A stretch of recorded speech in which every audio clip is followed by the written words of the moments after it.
Adapun Yakub, ia diam di negeri penumpangan ayahnya, yakni di tanah Kanaan. Inilah riwayat keturunan Yakub. Yusuf tatkala berumur 17 tahun, jadi masih muda, biasa menggembalakan kambing domba bersama-sama dengan saudara-saudaranya, anak-anak Bilha dan Zilpa, kedua istri ayahnya. Dan Yusuf menyampaikan kepada ayahnya kabar tentang kejahatan saudara-saudaranya. Israel lebih mengasihi Yusuf dari semua anaknya yang lain, sebab Yusuf itulah anaknya yang lahir pada masa tuanya, dan ia menyuruh membuat jubah yang maha indah bagi dia. Setelah dilihat oleh saudara-saudaranya bahwa ayahnya lebih mengasihi Yusuf dari semua saudaranya, maka bencilah mereka itu kepadanya dan tidak mau menyapanya dengan ramah. Pada suatu kali bermimpilah Yusuf, lalu mimpinya itu diceritakannya kepada saudara-saudaranya. Sebab itulah mereka lebih benci lagi kepadanya. Karena katanya kepada mereka, "Coba dengarkan mimpi yang kumimpikan ini. Tampak kita sedang di ladang mengikat berkas-berkas gandum. Lalu bangkitlah berkasku dan tegak berdiri. Kemudian datanglah berkas-berkas kamu sekalian, mengelilingi dan sujud menyembah kepada berkasku itu." Lalu saudara-saudaranya berkata kepadanya, "Apakah engkau ingin menjadi raja atas kami? Apakah engkau ingin berkuasa atas kami?" Jadi makin bencilah mereka kepadanya karena mimpinya dan karena perkataannya itu.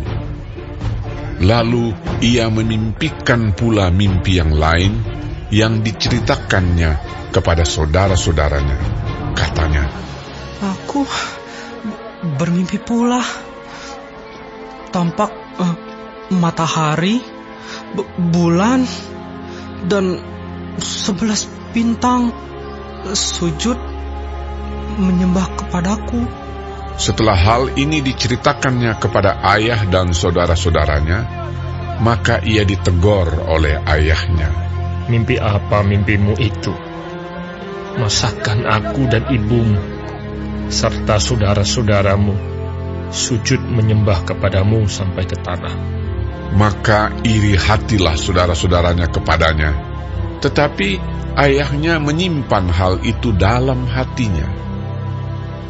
Pada suatu kali, pergilah saudara-saudaranya menggembalakan kambing domba ayahnya dekat Sikem.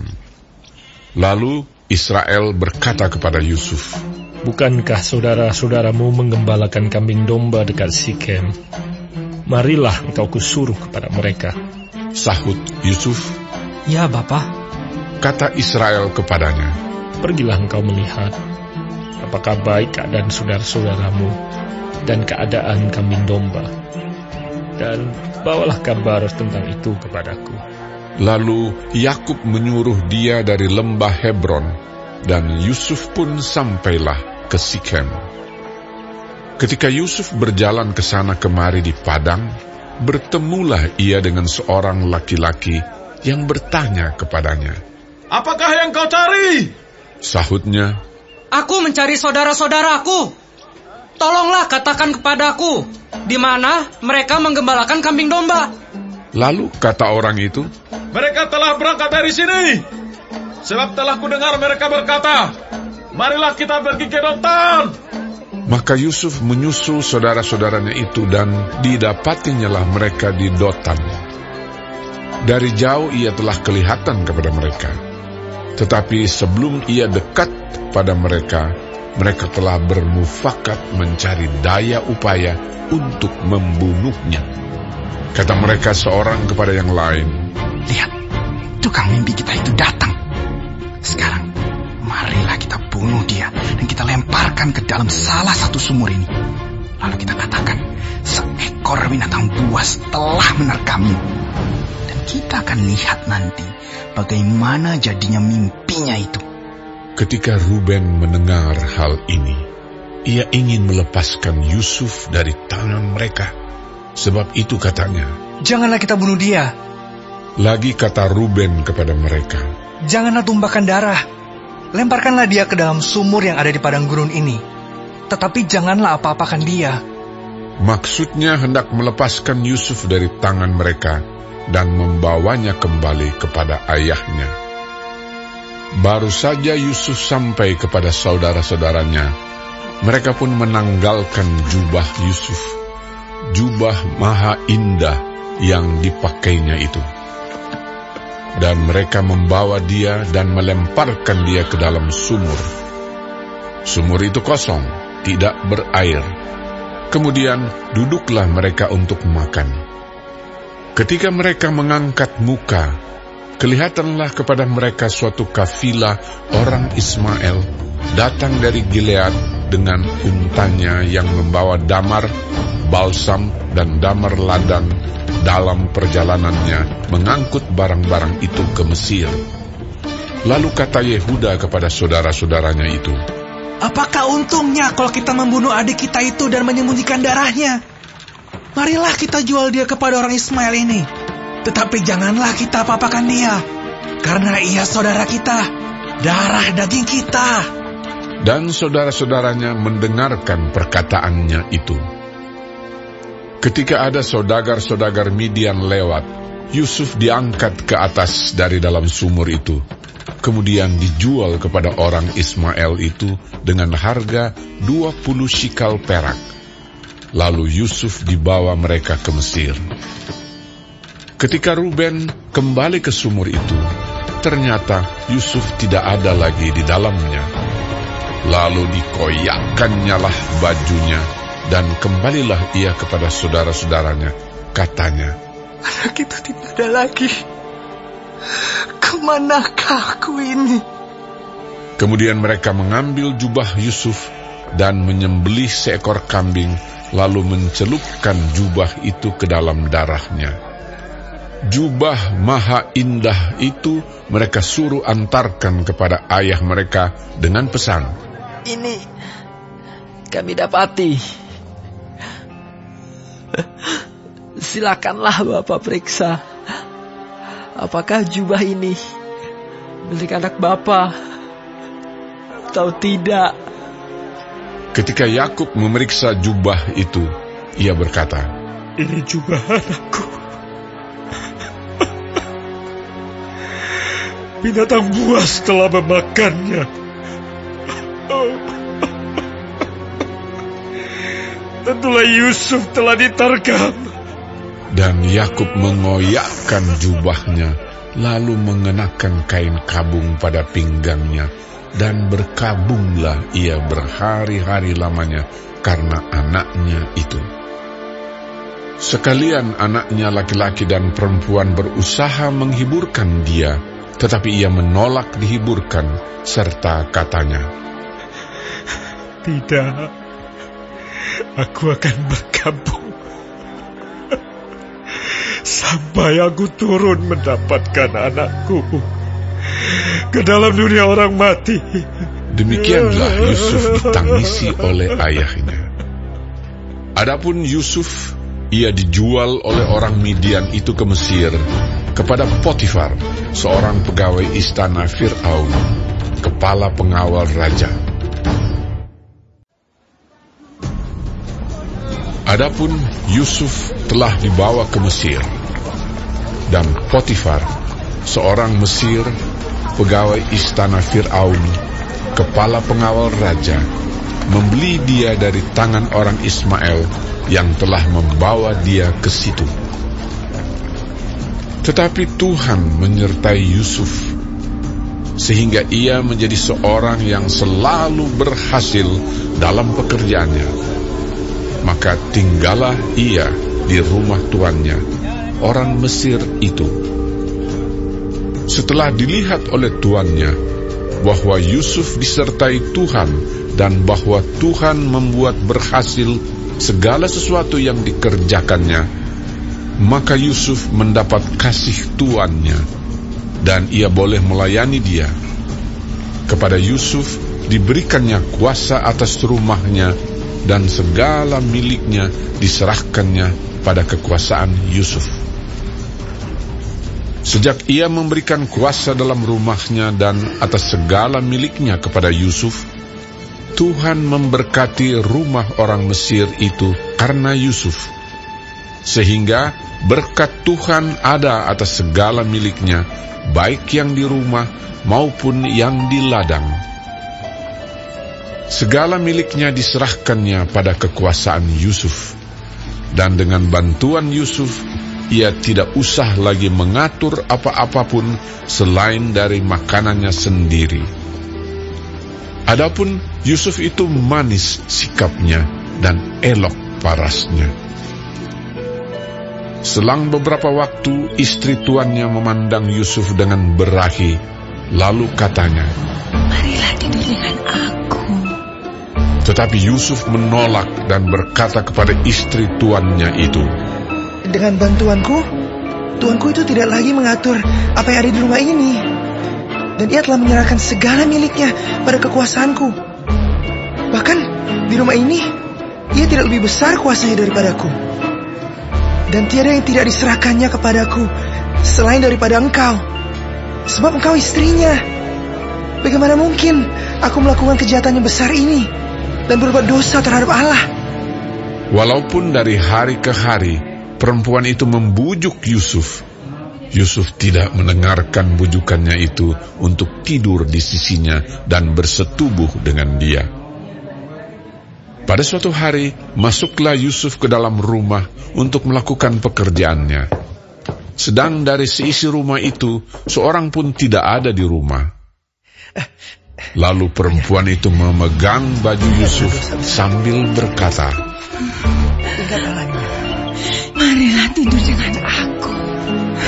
Tetapi Yusuf meninggalkan bajunya di tangan perempuan itu dan lari keluar. Ketika dilihat perempuan itu bahwa Yusuf meninggalkan bajunya dalam tangannya dan telah lari keluar, dipanggilnyalah seisi rumah itu, lalu katanya kepada mereka, "Lihat, dibawanya kemari seorang Ibrani, supaya orang ini dapat mempermainkan kita. Orang ini mendekati aku untuk tidur dengan aku. Tetapi aku berteriak-teriak dengan suara keras. Dan ketika didengarnya bahwa aku berteriak sekeras-kerasnya, ditinggalkannya lah bajunya padaku. Lalu ia lari keluar." Juga ditaruhnya baju Yusuf itu di sisinya sampai tuan rumah pulang. Perkataan itu jugalah yang diceritakan perempuan itu kepada Potifar. Katanya, "Hamba orang Ibrani yang kau bawa kemari itu datang kepadaku untuk mempermainkan aku.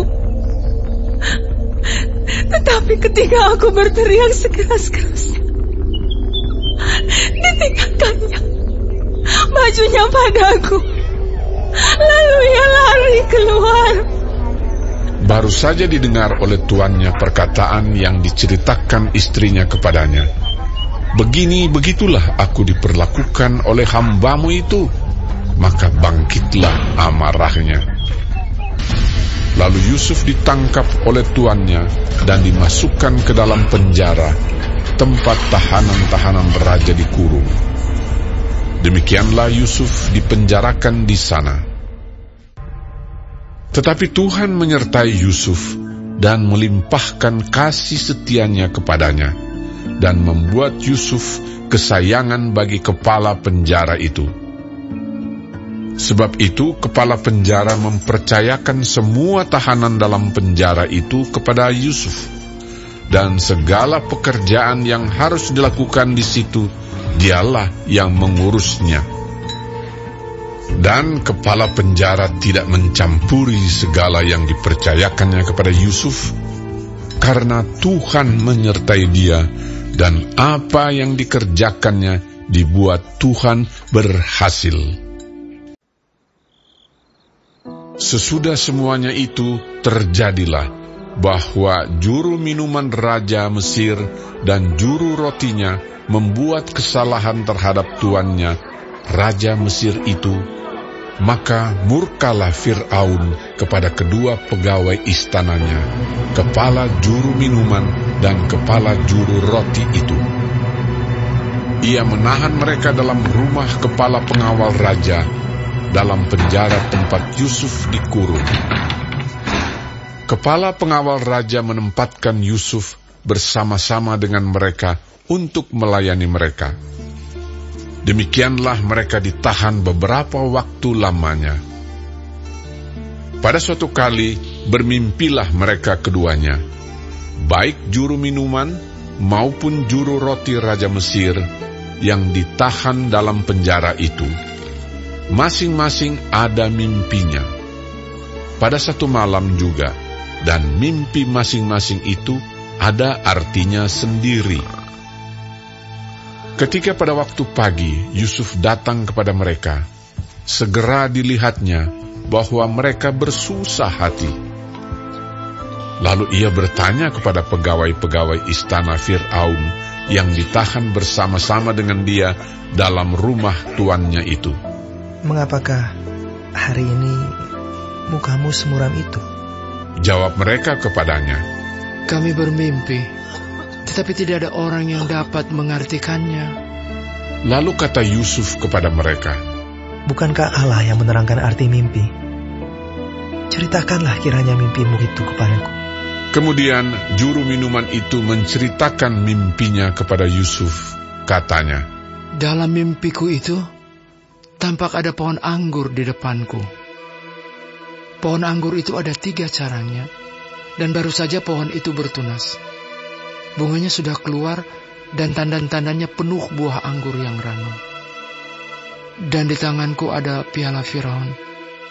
Buah anggur itu kuambil, lalu kuperas ke dalam piala Firaun, kemudian kusampaikan piala itu ke tangan Firaun. Kata Yusuf kepadanya, Beginilah arti mimpi itu. Ketiga carang itu artinya 3 hari. Dalam 3 hari ini, Firaun akan meninggikan engkau dan mengembalikan engkau ke dalam pangkatmu yang dahulu.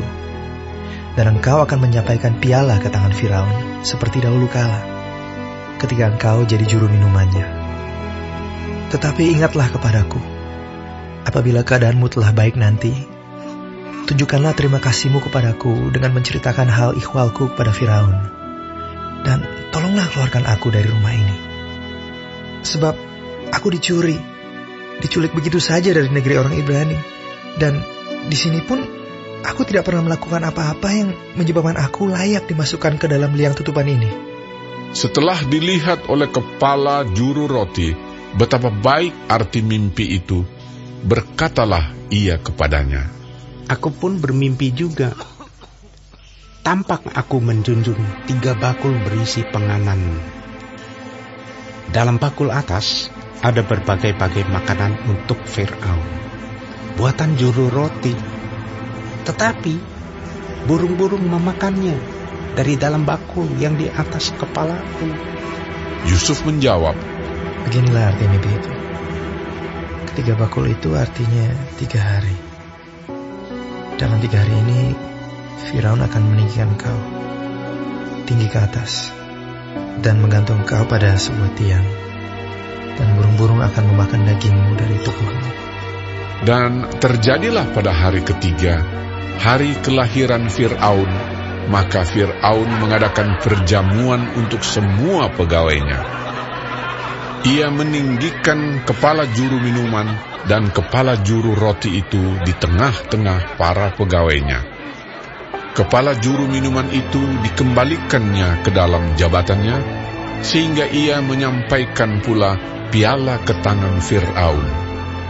Tetapi kepala juru roti itu digantungnya, seperti yang ditakdirkan Yusuf kepada mereka. Tetapi Yusuf tidaklah diingat oleh kepala juru minuman itu, melainkan dilupakannya. Setelah lewat 2 tahun lamanya, bermimpilah Fir'aun bahwa ia berdiri di tepi sungai Nil. Tampaklah dari sungai Nil itu keluar 7 ekor lembu yang indah bangunnya dan gemuk badannya, lalu memakan rumput yang di tepi sungai itu. Kemudian tampaklah juga 7 ekor lembu yang lain yang keluar dari dalam sungai Nil itu, buruk bangunnya dan kurus badannya, lalu berdiri di samping lembu-lembu yang tadi di tepi sungai itu. Lembu-lembu yang buruk bangunnya dan kurus badannya itu memakan ke-7 ekor lembu yang indah bangunnya dan gemuk itu. Lalu terjagalah Fir'aun. Setelah itu tertidur pulalah ia dan bermimpi kedua kalinya. Tampak timbul dari satu tangkai 7 bulir gandum yang bernas dan baik. Tetapi kemudian tampaklah juga tumbuh 7 bulir gandum yang kurus dan layu oleh angin timur. Bulir yang kurus itu menelan ke-7 bulir yang bernas dan berisi tadi. Lalu terjagalah Fir'aun. Agaknya ia bermimpi. Pada waktu pagi, gelisahlah hatinya. Lalu disuruhnyalah memanggil semua ahli dan semua orang berilmu di Mesir. Fir'aun menceritakan mimpinya kepada mereka, tetapi seorang pun tidak ada yang dapat mengartikannya kepadanya.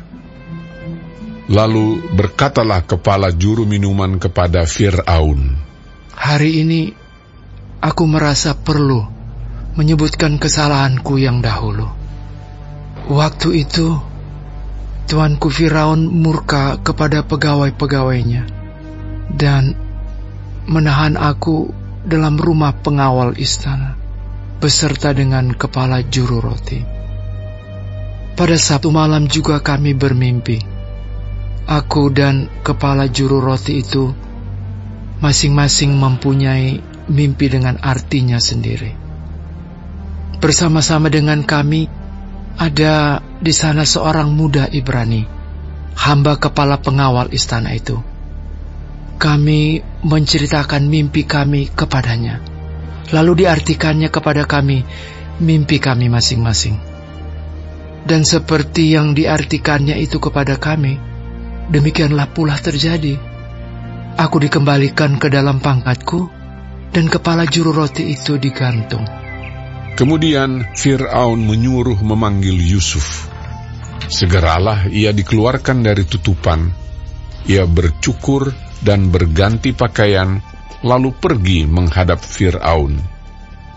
Berkatalah Fir'aun kepada Yusuf, "Aku telah bermimpi, dan seorang pun tidak ada yang dapat mengartikannya. Tetapi telah kudengar tentang engkau. Hanya dengan mendengar mimpi saja, engkau dapat mengartikannya." Yusuf menyahut Fir'aun, "Bukan sekali-kali aku, melainkan Allah juga yang akan memberitakan kesejahteraan kepada tuanku Firaun." Lalu berkatalah Fir'aun kepada Yusuf, "Dalam mimpiku itu, aku berdiri di tepi sungai Nil. Lalu tampaklah dari sungai Nil itu keluar 7 ekor lembu yang gemuk badannya dan indah bentuknya, dan makan rumput yang di tepi sungai itu. Tetapi kemudian tampaklah juga keluar 7 ekor lembu yang lain, kulit pemalut tulang, sangat buruk bangunnya, dan kurus badannya. Tidak pernah kulihat yang seburuk itu di seluruh tanah Mesir.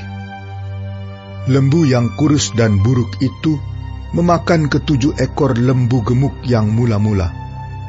Lembu-lembu ini masuk ke dalam perutnya, tetapi walaupun telah masuk ke dalam perutnya, tidaklah kelihatan sedikit pun tandanya.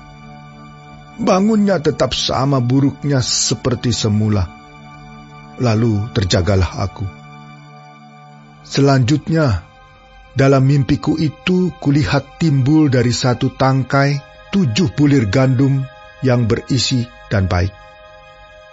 Tetapi kemudian tampaklah juga tumbuh 7 bulir yang kering. kurus dan layu oleh angin timur. Bulir yang kurus itu memakan ketujuh bulir yang baik tadi. Telah kuceritakan hal ini kepada semua ahli, tetapi seorang pun tidak ada yang dapat menerangkannya kepadaku. Lalu kata Yusuf kepada Fir'aun, kedua mimpi tuanku Firaun itu sama. Allah telah memberitahukan kepada tuanku Firaun apa yang hendak dilakukannya. Ketujuh ekor lembu yang baik itu ialah 7 tahun, dan ketujuh bulir gandum yang baik itu ialah 7 tahun juga. Kedua mimpi itu sama. Ketujuh ekor lembu yang kurus dan buruk, yang keluar kemudian, maksudnya 7 tahun. Demikian pula ketujuh bulir gandum yang hampa dan layu oleh angin timur itu. Maksudnya akan ada 7 tahun kelaparan. Inilah maksud perkataanku ketika aku berkata kepada tuanku Firaun, Allah telah memperlihatkan kepada tuanku Firaun apa yang hendak dilakukannya. Ketahuilah tuanku, akan datang 7 tahun kelimpahan di seluruh tanah Mesir. Kemudian akan timbul 7 tahun kelaparan. Maka akan dilupakan segala kelimpahan itu di tanah Mesir, karena kelaparan itu mengurus keringkan negeri ini.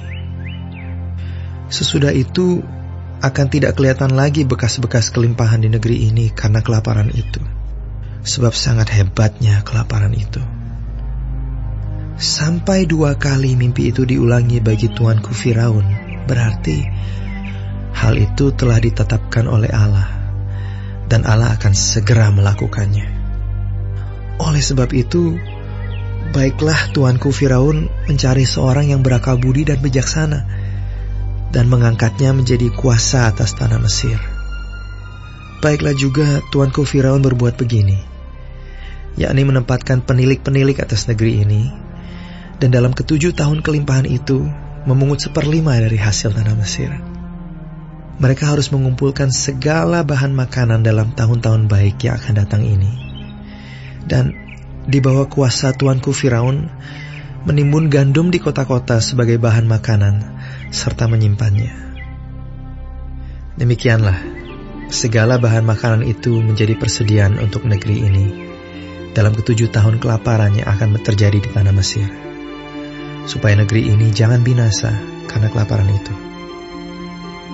Usul itu dipandang baik oleh Fir'aun dan oleh semua pegawainya.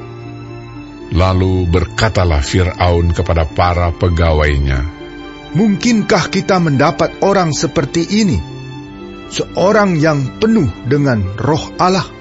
Kata Fir'aun kepada Yusuf, oleh karena Allah telah memberitahukan semuanya ini kepadamu, tidaklah ada orang yang demikian berakal budi dan bijaksana seperti engkau. Engkaulah menjadi kuasa atas istanaku, dan kepada perintahmu seluruh rakyatku akan taat. Hanya tahta inilah kelebihanku daripadamu.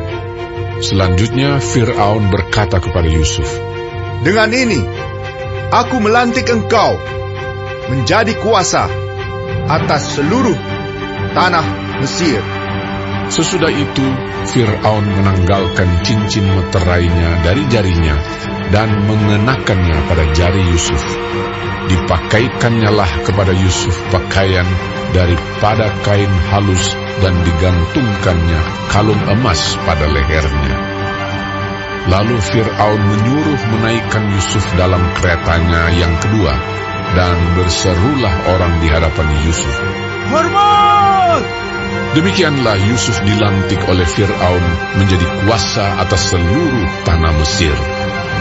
Berkatalah Fir'aun kepada Yusuf, akulah Firaun, tetapi dengan tidak setaumu, seorang pun tidak boleh bergerak di seluruh tanah Mesir.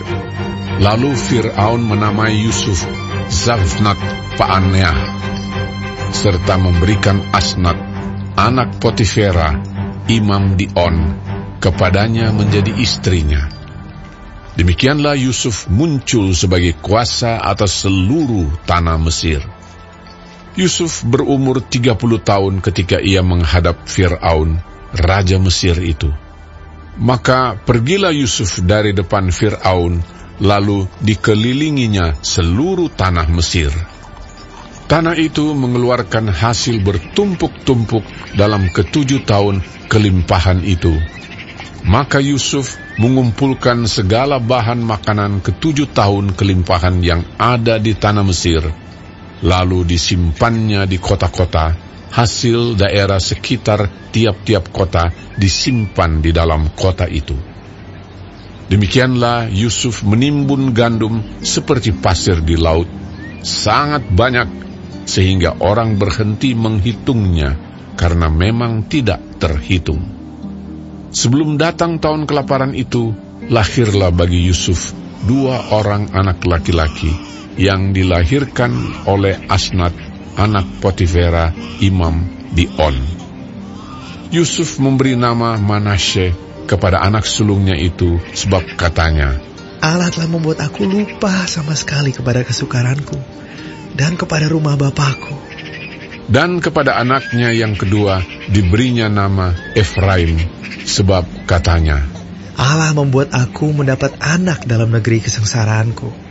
Setelah lewat ke-7 tahun kelimpahan yang ada di tanah Mesir itu, mulailah datang 7 tahun kelaparan, seperti yang telah dikatakan Yusuf. Dalam segala negeri ada kelaparan, tetapi di seluruh negeri Mesir ada roti.